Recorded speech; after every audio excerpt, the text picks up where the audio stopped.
नमस्कार। आज हम बात करते हैं हमारे शब्दों की कीमत की। क्या हम अपने शब्दों की कीमत रखते हैं? क्या हम अपने शब्दों की कीमत समझते हैं? पुराने ज़माने में आपने सुना होगा बड़ों से कि पुराने ज़माने में लोग अपने शब्दों के, अपने वचन के पालन के लिए अपने प्राण तक दे दिया करते थे, किसी भी लेवल तक चले जाते थे। कई जगह तो कहावत थी कि मेरे मूंछ के बाल आप रख लो और उसके सामने आप मेरा वचन मान के चलो, मैंने बोल दिया मतलब ये होगा।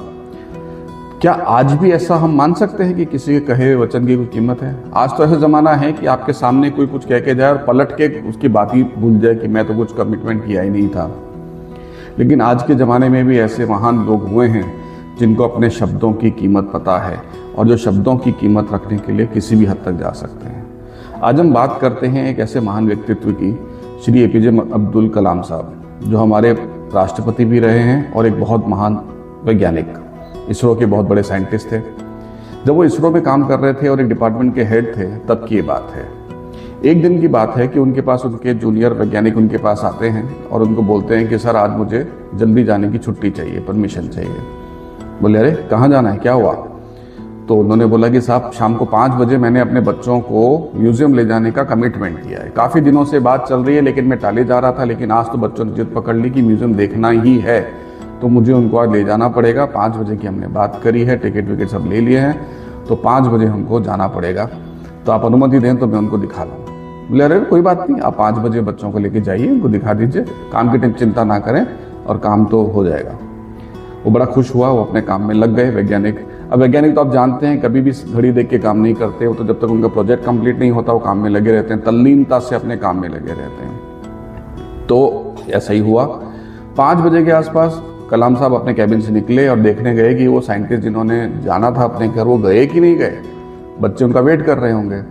उन्होंने जाके देखा तो वो सज्जन तो लगे हुए हैं काम में और इतनी तल्लीनता से लगे हुए कि इनको सुध-बुध ही नहीं है कि क्या करना है, कहाँ जाना है। और कलाम साहब उनको देख के समझ गए कि ये भाई साहब तो अब जाने वाले हैं नहीं, क्योंकि इनको तो अपना काम कंप्लीट करना पड़ेगा, क्योंकि प्रोजेक्ट जिस स्टेज में वो काम कर रहे हैं वहाँ से निकलना उनके लिए पॉसिबल ही नहीं है।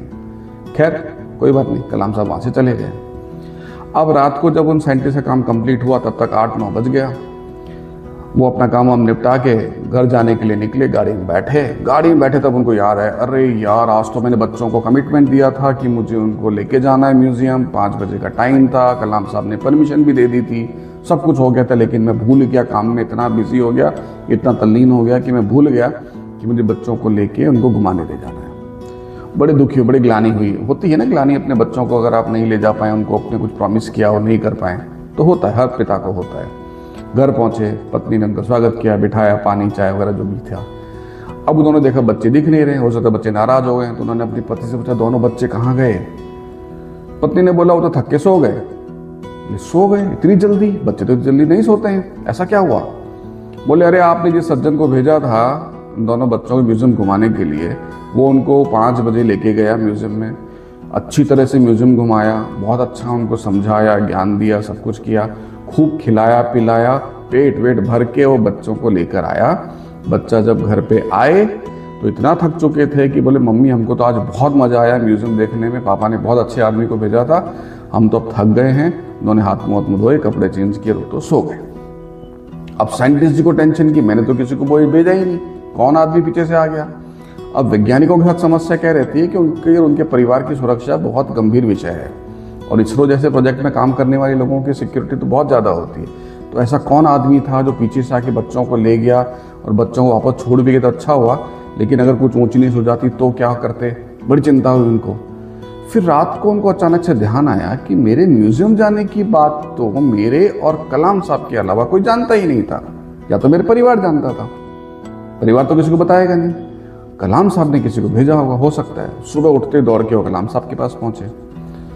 कलाम साहब को पहुंचे और बोले कि सर आपने क्या किसी को भेजा था जो इनको म्यूजियम दिखा के लाया? कलाम साहब मुस्कुराए, क्यों बच्चों ने कुछ कंप्लेन किया? उनको तो अच्छी तरह सब कुछ दिखाया गया था। तो उसको तुरंत से स्ट्राइक हुआ कि कलाम साहब ने किसी को भेजा नहीं। फिर उसने इंसिस्ट किया तो कलाम साहब ने बोला हाँ मैं ही लेके गया था, मैं बच्चों को दिखाने ले गया, म्यूजियम दिखा दिया, खिला दिया, कोई समस्या तो नहीं हुई ना। तो उनकी आंखों से आंसू आ गए कि सर आपने इतनी तकलीफ उठाई, मुझे याद दिला दिया था, मैं चला जाता। बोले नहीं, मैंने तुमको देखा, तुम इतनी तल्लीनता से अपने काम में थे, तुमको बिल्कुल भी डिस्टर्ब नहीं किया जा सकता था। और रही बात बच्चों को घुमाने की, ये तुम्हारा कमिटमेंट था अपने बच्चों के प्रति, और तुम मेरी टीम में हो। मेरी टीम के किसी भी आदमी के कहे हुए शब्द, उनके कमिटमेंट को मैं कभी भी फेल नहीं होने दूंगा। ये मेरी रिस्पॉन्सिबिलिटी है। मैं ऐसा होने ही नहीं दूंगा कि आपके बच्चे या आपके कहे हुए कोई भी शब्द की कोई वैल्यू ना रहे। कल को कोई ऐसा बोले कि ये लोग तो कहते रहते हैं। इसलिए ऐसा कोई बात नहीं है। कितने महान विचार कलाम साहब के, इसीलिए वो महान कहलाते हैं। उनको अपने शब्दों की कीमत पता थी। उनको पता थी कि अपने टीम के लोगों की किस तरह से रिस्पेक्ट मेंटेन किया जाए। क्या आज हम ऐसा करते हैं? ऑफिस के लोग तो छोड़ो, क्या हम अपने परिवार के लोगों के कमिटमेंट को भी सपोर्ट कर पाते हैं? इस पर ज़रा विचार कीजिए और कमेंट सेक्शन में लिख के अपने विचार मेरे साथ शेयर करिएगा। अगले शनिवार आपसे फिर मुलाकात होगी इसी तरह से कोई एक नए प्रसंग या कहानी के साथ। तब तक नमस्कार।